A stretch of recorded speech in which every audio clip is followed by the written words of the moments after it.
নমস্কার। আবৃত্তি করছি কবি সুকুমার রায়ের লেখা কবিতা সৎপাত্র।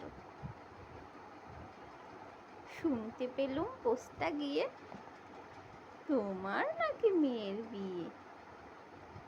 গঙ্গারামকে পাত্র পেলে, জানতে চাও সে কেমন ছেলে। মন্দ নয় সে পাত্র ভালো, রং যদিও বেজায় কালো। তার উপরে মুখের গঠন অনেকটা ঠিক পেঁচার মতন।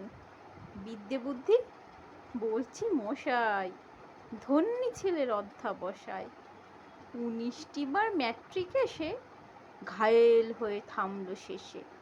বিষয় আশায় গরিব বেজায়, কষ্টে সৃষ্টে দিন চলে যায়। মানুষ তো নয় ভাইগুলো তার, একটা পাগল একটা গোয়ার। আরেকটি সে তৈরি ছেলে, জাল করে নোট গেছেন জেলে। কনিষ্ঠটি তবলা বাজায়, যাত্রা দলে 5 টাকা পায়। গঙ্গারাম তো কেবল ভোগে পিলের জড়ার পাণ্ডু রোগে। কিন্তু তারা উচ্চ ঘর, কংসরাজের বংশধর।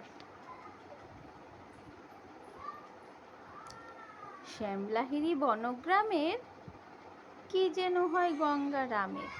যা হোক, এবার পাত্র পেলে, এমন কি আর মন্দ ছেলে।